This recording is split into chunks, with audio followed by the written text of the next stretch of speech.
Olá, meu nome é Márcia Barros, eu sou psicóloga clínica e esse é mais um Cognitivamente. Hoje eu vou falar sobre a baixa autoestima. Por que ela afeta mais e mais pessoas hoje em dia? Então, para a gente começar a refletir sobre esse assunto, primeiro a gente pode se perguntar o que a baixa autoestima ela provoca no ser humano. Ela não está somente ligada, relacionada aos aspectos da beleza e da vaidade. Ela vai muito além disso. É a forma como nos vemos e nos relacionamos com o mundo, e por esse motivo pode afetar várias áreas da nossa vida. Eu vou falar algumas aqui. Relacionamentos abusivos pode gerar a baixa autoestima, tirar a nossa falta de valor próprio, pode afetar a maternidade, a paternidade, pode afetar as habilidades sociais, o estudo, a escolarização, a profissão, o medo do futuro, medo de aprender algo novo. Por exemplo, uma pessoa tem medo, pela baixa autoestima, tem medo de falar em público, está aprendendo um idioma de inglês, por exemplo, aí não consegue porque tem medo de falar em público. Medo de dirigir, medo de viajar, medo de ser julgado, e isso vai gerando várias frustrações ao longo da vida. Existe também outro fator muito importante, e a gente estuda bastante isso durante a graduação em psicologia, que é a ligação entre a autoestima e a família, o cenário familiar. Então, famílias tóxicas, amigos, colegas tóxicos que fizeram parte dessa família também, ambientes em que a criança foi exposta a humilhações, a xingamentos, a julgamentos, a violência, onde ela foi desencorajada, levam a quadros crônicos de baixa autoestima, principalmente na fase adulta. E tem grande probabilidade de desenvolver no futuro transtorno de ansiedade, síndrome do pânico, fobia social e depressão.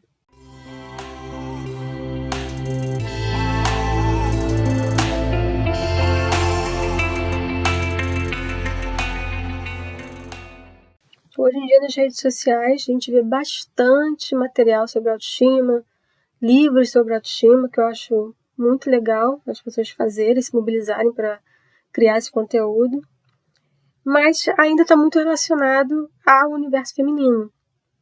E pelo menos assim, no meu trabalho, eu observo que mais e mais pessoas procuram o psicólogo para falar sobre baixa autoestima, tanto homens como mulheres, adolescentes, idosos, enfim, das mais variadas faixas etárias de idade. Entretanto, eu percebo que de uns tempos para cá, mais e mais jovens procuram o psicólogo para falar sobre baixa autoestima. Então a gente pode começar a se perguntar por que os jovens estão cada vez mais afetados com esse problema.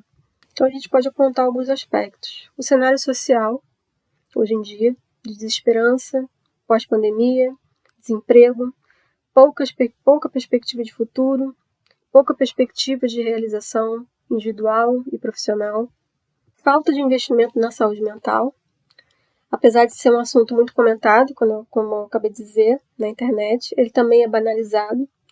Muita gente procura informação, a internet está cheia de informação, mas tem dificuldade de colocar isso em prática.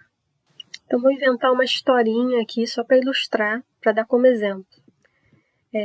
Pedro, um homem, tem 34 anos, mora sozinho, trabalha de home office, é fumante, tem péssimos hábitos alimentares, trabalha de home office, então fica o dia inteiro sentado. Aí o Pedro fica pensando, preciso de novos hábitos de vida, preciso me cuidar. Entretanto, a rotina me arrasta para o outro lado e eu me conformo com a minha má qualidade de vida. Aí Pedro fica dizendo para si mesmo, todo mundo vive assim, então eu não morri ainda, eu ainda estou vivo, ainda tenho algum tempo de vida para viver dessa forma. E geralmente é isso que acontece. As pessoas, às vezes, elas percebem que elas têm problemas ali acontecendo, uma alimentação, sedentarismo, pensamentos acelerados, pensamentos negativos, dívidas leva a estresse, leva a baixa qualidade de vida, de saúde mental. Às vezes a pessoa se automedica, ou às vezes ela precisa de um medicamento e não utiliza, tem crise de ansiedade e ela vai se convencendo de que ela pode viver assim. Mesmo ela tendo a informação nas mãos, mesmo ela lendo sobre saúde mental, mesmo ela comprando livros, ela não consegue sair do lugar.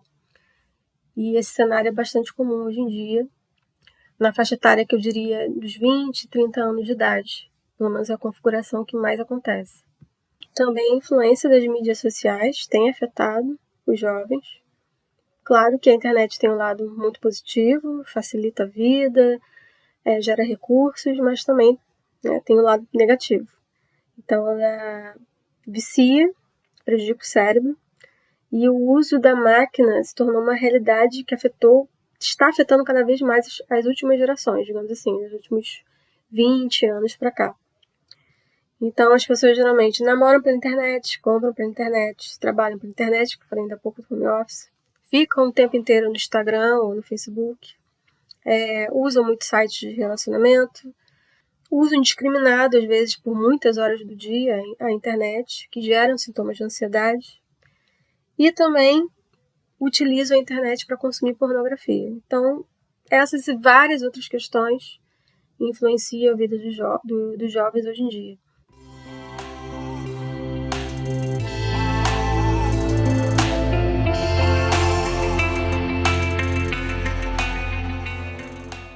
E outra desgraça que acontece hoje em dia, infelizmente não tem outra palavra para eu descrever, porque é uma desgraça, é o inferno da comparação. Tem até um vídeo que eu fiz sobre esse assunto, que está lá na minha playlist do YouTube, quem quiser pode dar uma olhada.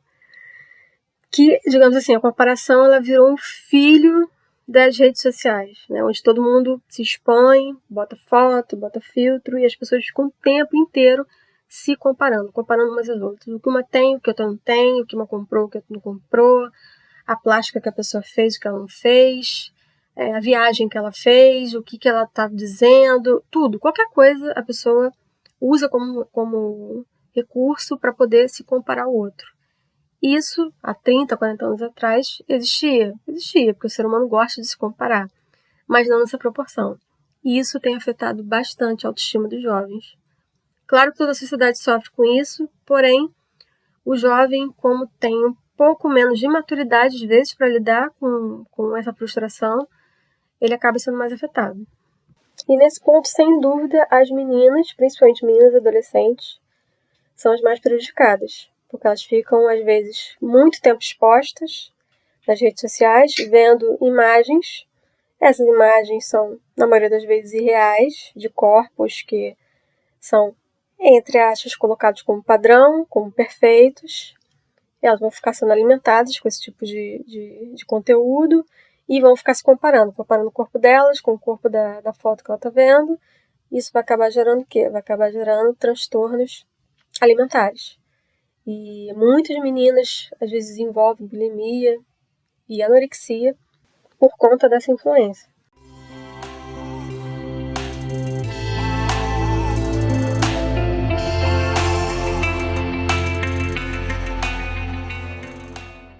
Então, infelizmente, toda essa avaliação coletiva desse mundo globalizado que a gente está vivendo prejudica a nossa avaliação individual. E a autoestima tem muito a ver com isso, com os nossos critérios.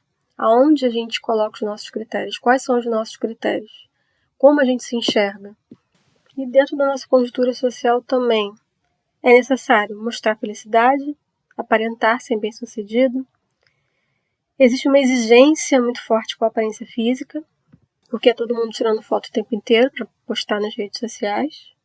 Uma necessidade muito grande de ser lembrado, de estar bonito. E a falta de senso ético, falta de empatia. Isso acaba também gerando uma intolerância coletiva. As vidas não têm mais privacidade, todo mundo está muito exposto. Então vou dar um exemplo. Alguém pega uma foto numa festa, coloca lá na rede social dela e todo mundo comenta. Aí alguém que não concordou com alguma coisa que estava na foto começa a discutir com outra pessoa e essa pessoa fica chateada com outra pessoa e aí familiares param de se falar e várias situações acontecem em decorrência dessa exposição. É como se os eventos sociais precisassem ser fotografados, porque senão parece que eles não aconteceram, parece que eles não existiram. E como todo mundo está muito exposto, inevitavelmente todo mundo vai ser muito comparado um com o outro.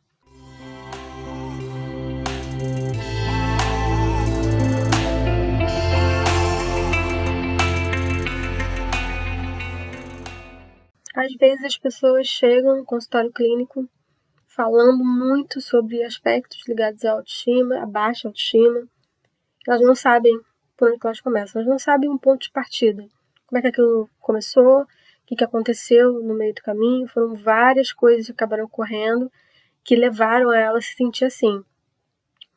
O que eu costumo dizer é que a autoestima precisa ser trabalhada de dentro para fora, né? Precisa ter uma modificação, principalmente em relação aos pensamentos, a forma como a pessoa se enxerga, para aquilo ali ficar evidente de dentro para fora, para aquilo ali ser mostrado. Então, vou no salão de beleza, faço meu cabelo, boto uma roupa nova, compro um sapato, né? No caso, se for uma mulher. Isso pode ajudar a minha autoestima, claro, isso com certeza ajuda.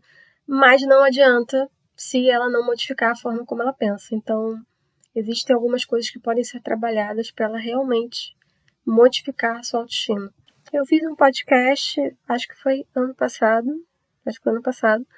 que eu falo sobre rótulos negativos, está lá na playlist do Spotify, quem tiver interesse pode dar uma olhada, que tem a ver com o que eu vou falar agora, sobre esses pensamentos disfuncionais, essas crenças que acabam ficando marcadas, principalmente quando a gente herda isso da infância, que eu falei sobre a família, e esses pensamentos ficam ali enraizados. Então, mesmo às vezes a pessoa sendo bem-sucedida, tendo uma vida legal, saudável, ela não consegue se enxergar assim.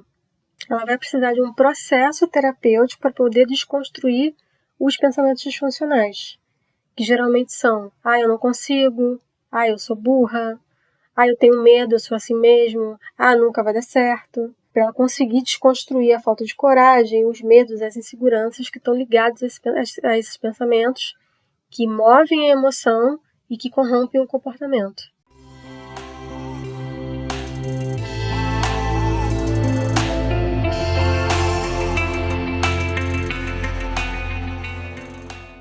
Hoje em dia, na contemporaneidade, a gente percebe que o cenário está mais frágil, mas as redes sociais elas só exponenciaram uma coisa que já existe dentro da natureza humana. Então, essa falta de valor. Né? Quais são os valores onde as pessoas estão colocando as suas vidas hoje em dia? Quando a gente fala de autoestima, a gente precisa trabalhar o nosso valor, saber qual é o nosso valor, que não está na aparência, não está na classe social, não está na alta escolaridade, não está no poder, não está na fama, não está na popularidade. Está nos seus valores internos, no seu caráter, na forma como você se relaciona com as pessoas e principalmente consigo mesmo. Está no respeito mútuo, no senso ético e também no tipo de ser humano que você quer ser, no tipo de ser humano que você está sendo no momento. E infelizmente o que acaba acontecendo? Quando a gente não sabe o nosso valor, a gente permite que o outro coloque o valor dele na gente. E aí é uma roubada. Aí realmente a gente vai se perder totalmente. Porque os valores do mundo, da sociedade, os valores individuais de cada ser humano são dos mais variados. Então a gente precisa saber quem a gente é, o que a gente quer, para onde a gente está caminhando, para a gente poder dizer: não, eu não quero isso, eu quero aquilo, eu quero me relacionar com você, eu não quero me relacionar com você, eu não quero passar por essa situação, para a gente conseguir se colocar e se posicionar. É muito importante a gente entender qual foi o mecanismo que gerou a baixa autoestima. Foi um relacionamento abusivo? Foi um pai ausente? Foi uma mãe autoritária? Foi um bullying na escola? Foram comentários ofensivos com relação ao corpo, com relação a algum fator? Foi medo de dar sua opinião em público? O que aconteceu durante a trajetória de vida ou o que está acontecendo? Então eu preciso falar, preciso colocar essa angústia para fora. Preciso dizer o que aconteceu, preciso dizer o que está acontecendo, preciso falar sobre esse sofrimento, porque aí sim a gente vai conseguir ressignificar e conseguir superar e conseguir trabalhar essa autoestima. Tem uma frase da Clarice Lispector que eu gosto muito, que é: eu tenho medos bobos e coragens absurdas. E é realmente isso. A gente tem fantasmas, todo mundo tem, e a gente tem coragem para superar eles. Então, gente, por hoje é só. Muito obrigada por me ouvirem. Espero que esse assunto possa trazer outras reflexões, outros debates, porque ele realmente é importante. E se vocês tiverem alguma dúvida, pode me enviar mensagem pelas minhas redes sociais. E espero ter colaborado de alguma forma. Minha página na internet é psicologamarciabarros.com.br e meu Instagram é psicologamarciabarros. Muito, muito obrigada por me ouvirem. Até o próximo podcast. Bye, bye.